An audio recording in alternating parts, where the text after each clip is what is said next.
Hi, this is Max. It's another CSR2 video. This time it is T5 Danish challenge for Tempest 2. This challenge, much like the other Tempest 2 challenges, includes a PP limitation to start with. So you have to downgrade your car through settings to a lower PP limit of 685. One thing I started doing is I lowered the tire grip. Mind you, the Huracan is a car with very good grip, but it really doesn't need it in the beginning. It's pretty good even with a stage 3 tire. What I want to instead focus on is putting enough of these power-based modifications into the car to give myself a nice set of performance numbers from the get-go. Now, I find actually that surprisingly this car's pretty good with body upgrade. It really gains a decent amount of points, but right now we want to keep the limitation down, so we're running engine turbo as the priority, a little bit of intake, a little bit of body, but lowering some of the others to kind of compensate and get the points. Now, one thing about the Huracan is that it's not a high top speed car, so you're going to increase the final drive ratio to get the points. But boy, does it give you some high Evo points. 1300 plus Evo at 685 PP. That is really good for a 3-star T5 car. In fact, there are T5 cars out there that maxes out at about 1400 Evo points maxed. So this car is definitely a performer. And the high Evo points allow you to reach a very good speed before putting a ton of upgrades in. I have never had an easy time getting the actual dyno time with this car though, with maximum Evo tune.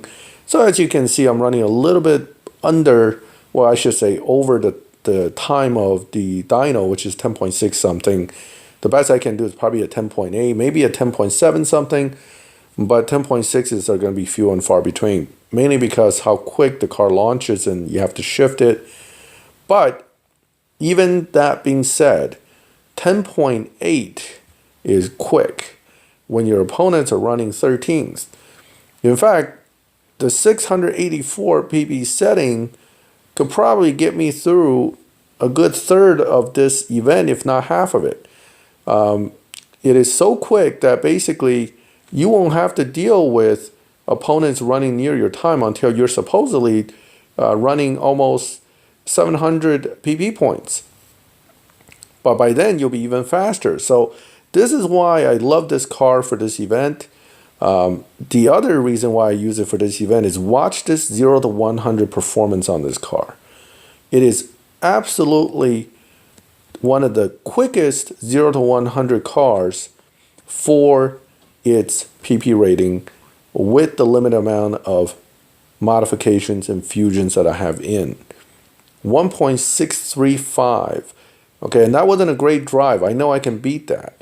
So it can probably do better than a 1.5 0 to 100, even at this lower level of build. That makes it a great car because you are tuning a lot less often, so you're not wasting a ton of time on remodifying this car to meet the challenges. In fact, I'm not even going to retune this car, and I don't need to retune this car for any of the 0 to 100 challenges. The way you set it up to run the best it can, it automatically will overcome the 0 to 100 challenges. So it's one less thing to worry about as you progress through the event. Again, this is mostly here to earn a little bit of RP, 400, not quite 400 per race. You got 50 of them now, so that's a decent amount of RP. And some rewards. It used to be Tempest 2 would give you periodic crew point rewards. Natural Motion took that out and replaced it with what I think are keys and money and some gold rewards. Not a bad thing, but it is not exactly the same as it used to be. It used to be as you reach race 10, 20, 30, 40, and 50, you would get some kind of crew RP rewards. And that is nice to have when you're trying to make a crew minimum. Even without it though, you get a decent amount of points coming your way based on the sheer number of races. Now, as you can see, I'm cutting out the race itself and just showing you the results and the reward to kind of give you a feel for how the event progresses. There's no need to watch every race. I'm sure if you have a different car, or even if you have the Huracan, you should be able to figure out how to drive it, and there's no need to see each and every race. What I am going to give you is each and every result of the race and the actual 0 to 100 races.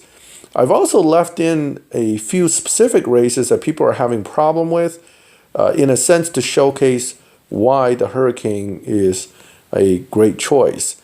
Because there are a few races where you're facing a specific car that it's going to run a lot quicker than what you expect. In fact, it's one of those things that people think, oh, must be like that one challenge that is supposed to make me build my car more. Well, I don't think so. I think what happened is Natural Motion buffed the 1-1 Koenigsegg, and they didn't adjust the computer opponent who's driving this car appropriately. So what you end up with is a really fast 1-1 that's going to give you a hell of a hard time. Now here we have another 0 to 100 challenge. Again, blowing through it, flying colors. Kill that guy. No problem whatsoever. The Huracan is such a fast accelerating car that it just...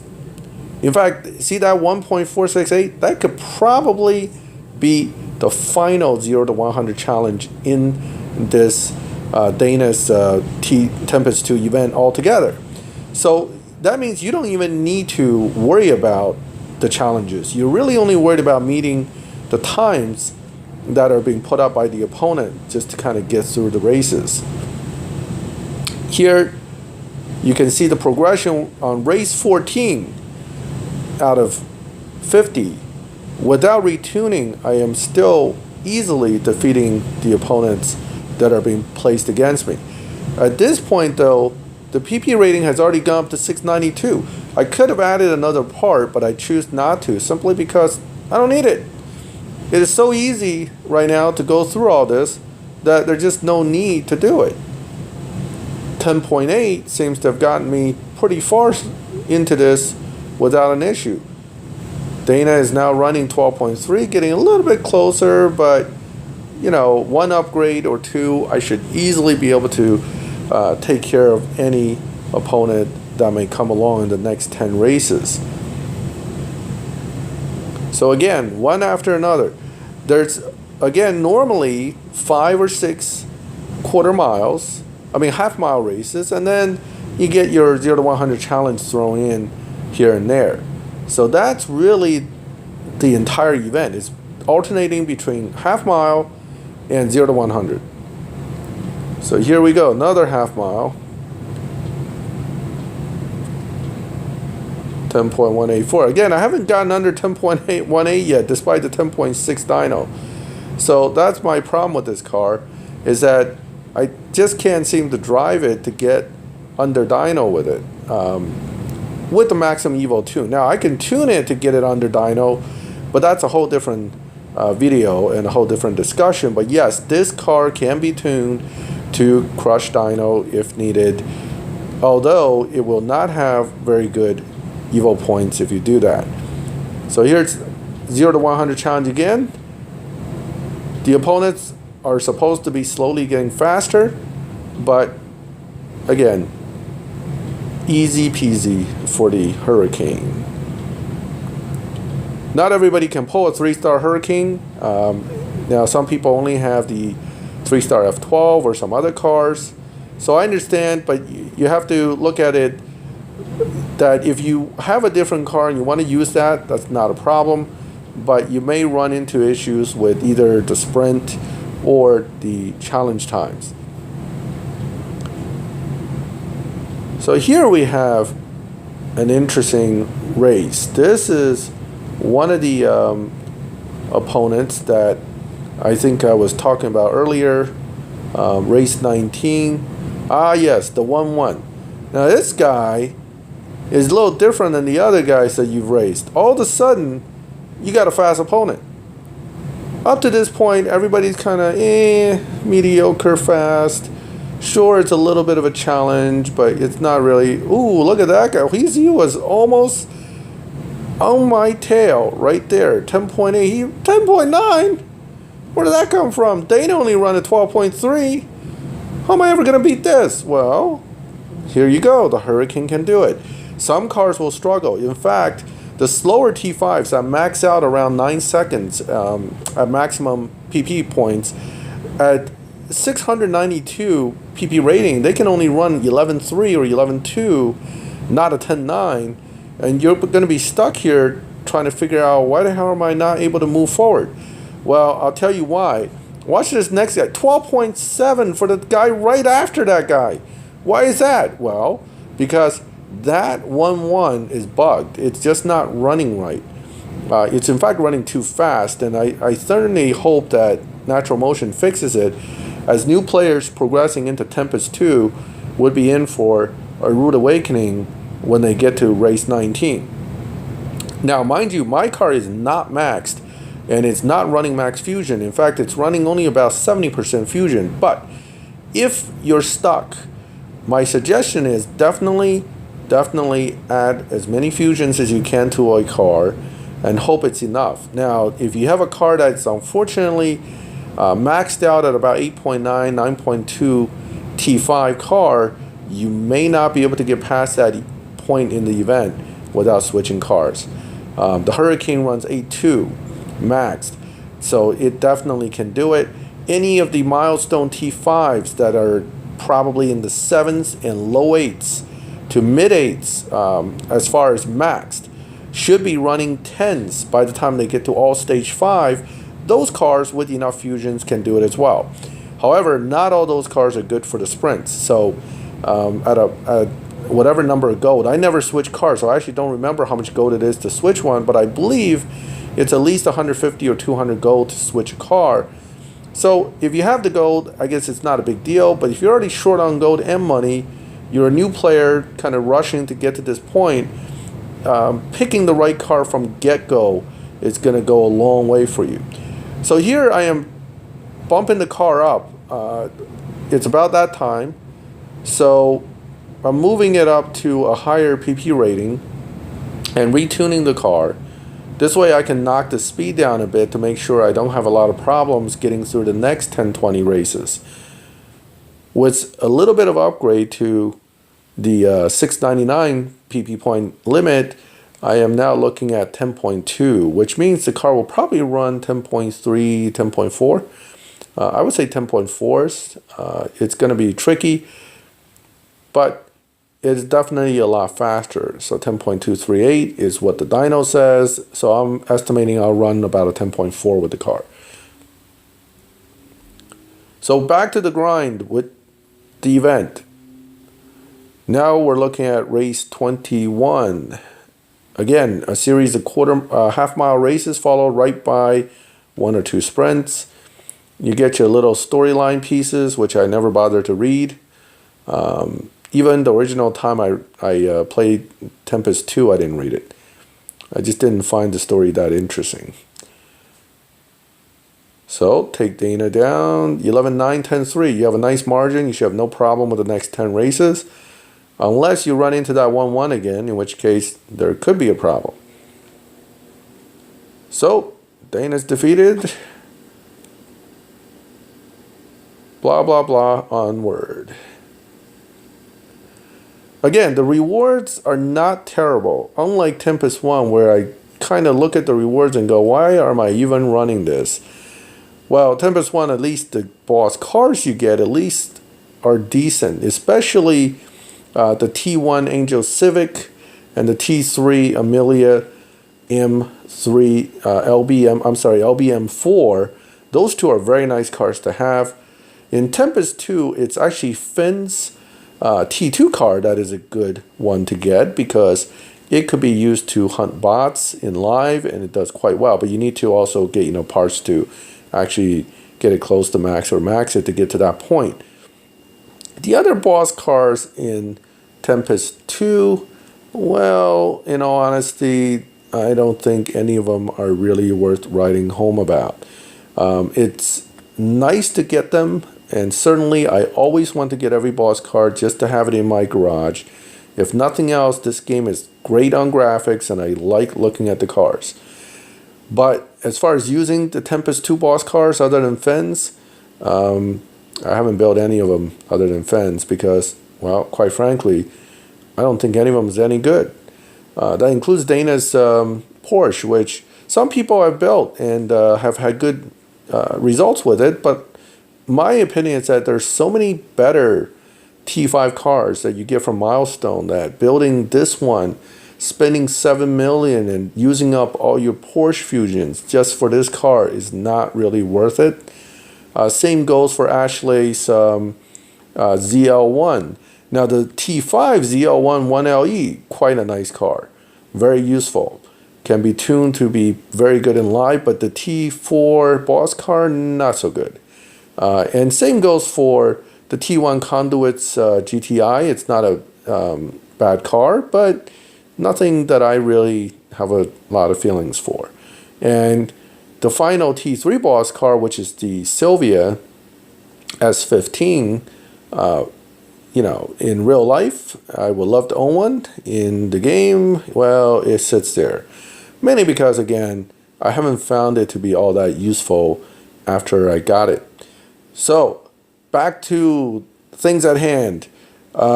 Getting through the races quickly with no problems. Just kind of one after another. Boom, boom, boom. Getting through. These guys are not running anything close to the time that the Huracan can run at the same PP level. So you're basically looking at a 1 second margin of error. Even if you didn't shift well or decided to launch really late or really early and screw everything up, you probably can't lose one of these races unless you tried. And that's a good thing. Certainly you don't want to waste 2 gas pips and then lose the race and then have to waste another 2 for each step moving forward. One thing I do like is that Natural Motion changed some of the rewards, and there's plenty of gold being given, more than enough to pay for your gas usage during the entire event. So that's nice. You get a net gain of gold rather than loss, even if you're impatient and you don't want to watch gas videos to pay for all the gas you're going to use during this event. So 0 to 100 challenge once again. Again, the opponent's going to get faster, but not nearly fast enough. At one point, this Huracan was a little bit slower. I believe it used to be, before it was buffed, it would only run something like 8.8 or 7 or 8.6. It was not as quick. But even then, it was one of the best 3-star T5 cars because it does everything well, and it can be tuned in different ways to meet all the different trials that you have to deal with where you cannot have a permanent freshness car. Custom trial, the restriction trials, some of the trials where you can really make good use of this car, the ones that require livery, the ones that require custom interior, having painted your caliper. This T5 car was my go-to choice for all of those trials. And since those trials oftentimes gives you fusions in stage 6, you never want to leave them undone. So whenever they pop up, you run it and you get your best parts out of it that you can.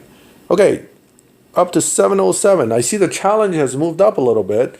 It seems that the challenges are now considered challenging. But again, the opponent's still running relatively slow. What do we have coming up next? 707. No problemo. The opponent's running what? 10.8, I think I saw there. 11.3, very slow. 10.3, 11.3, 1 second difference. So, at 699 PP points, we're now into the 707 PP races without too much of an issue. Now, we still got quite a bit of a ways to go before 50, though. However, it's moving along, and so far, so good. Here comes another race that could be a shocker to those who are not ready. I'm running 699 PP, 698 PP. I didn't really think to upgrade up to this point because I'm running about a second ahead of the times the opponents are running. But here, I get a good old surprise from Natural Motion once again with the same red 1-1. Is that red or orange? I guess it's red. I call it red. But anyway, this guy comes along after everybody else is running 11-3 and decides to beat me. How did that happen? Oh my God, he just ran a 10-1-9. 10-1-9. After everybody else has been running 11-3s. What happened there? Well, same thing that happened on race 19. This car is buffed well beyond where it should be. If you own a 1-1 and you haven't built it, definitely build it now, because after Natural Motion buffed it, it is a quick car. So, back to the drawing board. Got to build up my PB points to 707 now. I can't just sit at 698 and hope to get through the rest of the races. So I'm going to bump it up a little bit, add in the body, and leave the turbo, because guess what? I got no fusions. So anytime I pick parts, I still keep an eye that if I have no fusions in the particular set of parts, I probably won't be installing them as a priority. They're ultimately one of those add last kind of situations. So with the higher top speed, you can now lower the final drive ratio and tweak it around to see where you can get the best point. So now the car is going to be able to do a 9.6. Well, 9.8 in my hands, but 9.6 is theoretically on the dyno. Again, the Huracan has very good grip coming off the line, so running zero tire isn't usually a necessity to keep the grip. So 9.5 should be good enough. And I know 9.5 will beat Dana by a large amount. So I'm not too worried about winning against the boss for the final run. I'm more concerned about making sure I can beat this guy with his 10.193 run, which really should have been an 11.3 run. But hey, what are you going to do? That's what the game is telling you the opponent is going to run right now. Now watch this next race, how much slower the guy runs. Very slow. 11.3 compared to a 10.1. Right. So you now have your race 19 and race 33 ringers that comes in and gives you a wallop if you're not ready. So keep that in mind as you step into the challenges for this event, that at 692 PP points, you have to have a car that can do 10.9 or better. And then when you hit 707 PP points, you have to be able to do 10.1 or better, 10.19 actually. And there's probably one more time we're going to deal with this, and I believe that's near the end.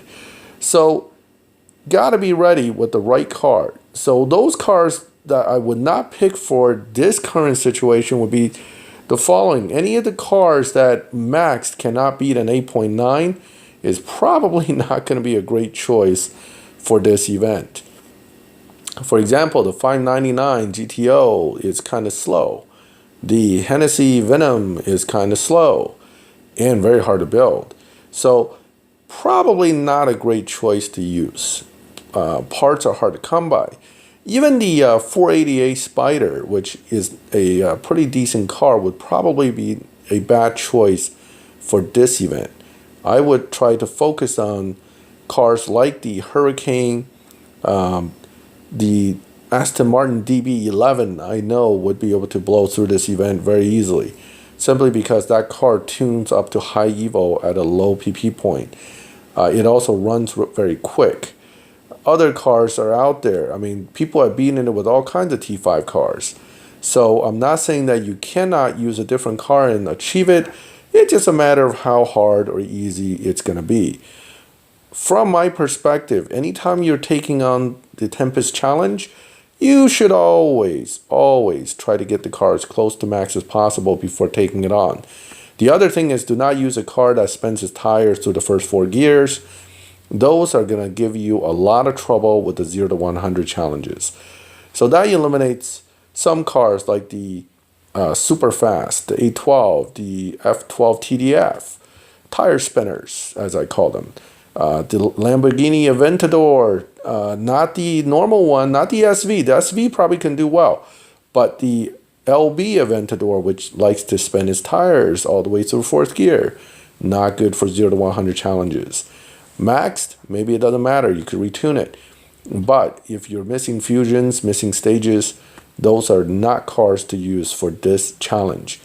The best cars to use for this challenge, well, fast accelerating cars with good grip and a low time half mile when it's maxed. Something that can hit 8.5s and lower.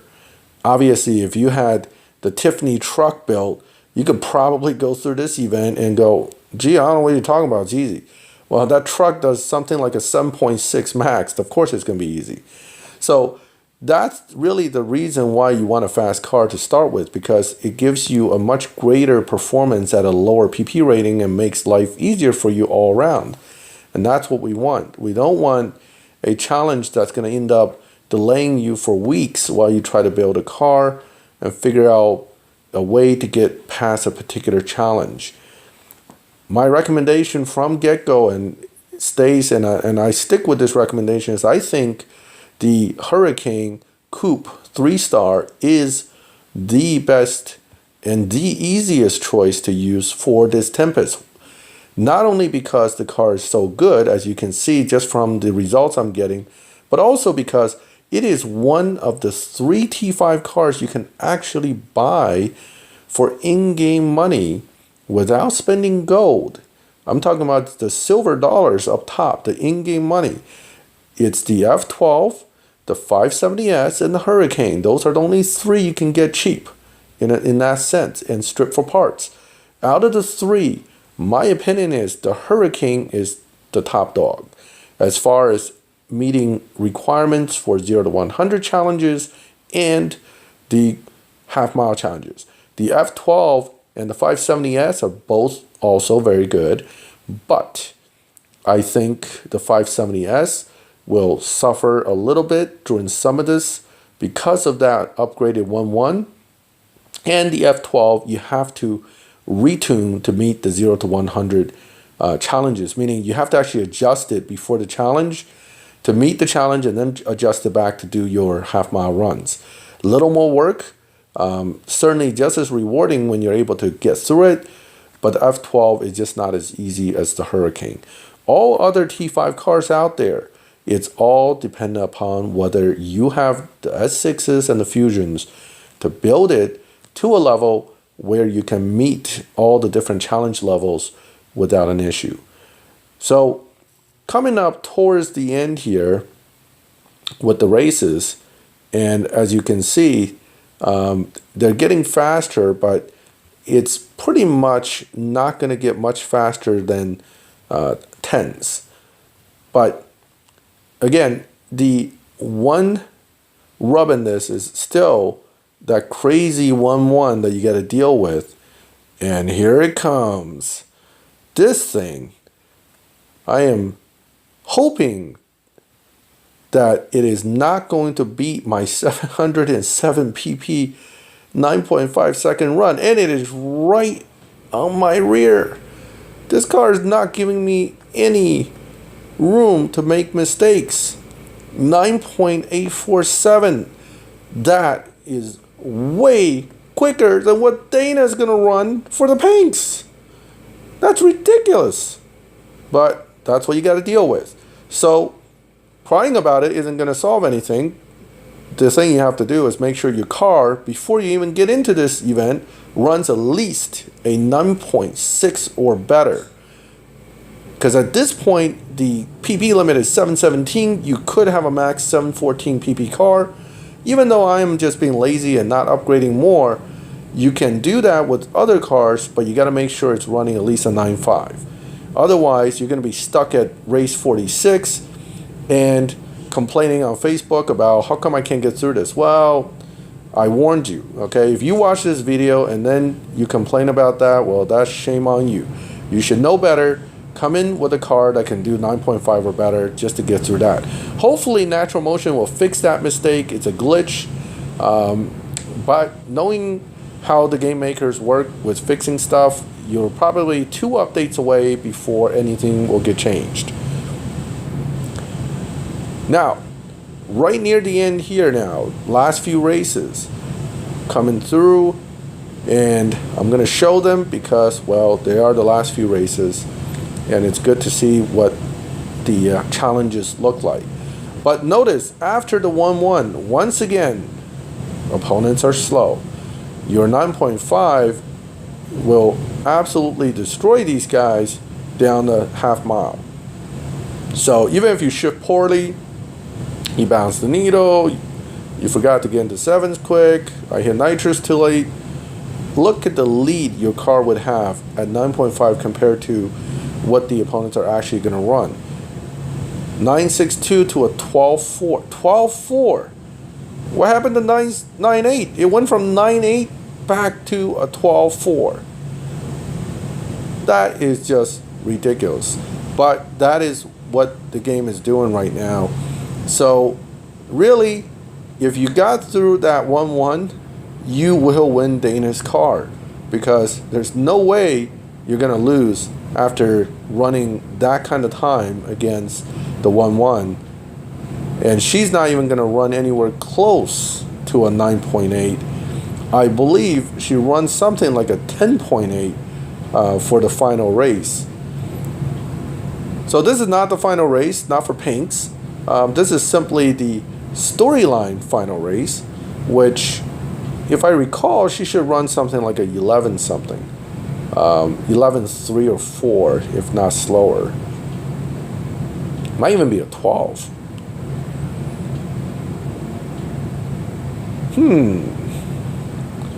What do we have? What do we have? Come on, come on. Give me the reward. Give me the reward. Oh, 10.9. Whoop. That's a lot quicker than I thought. Uh-oh. I hope I didn't just make myself eat crow later when she runs like a 9.6 and beats me. But I don't think so. So if she runs a 10.9 here, she's probably going to run at least 5/10 quicker for the Pinks race. So you figure a 10.4, 10.5, maybe even quicker, 10.2. But certainly I don't think she runs a 9 anything for the final race. So here's the last race against Ruby. Nothing to write home about. Pretty easy race. Looks like my crew members are having fun chatting. Here we go. Good old Ruby race. Oh yeah, killing her. Look at that. That's like an eighth of a track lead to the end.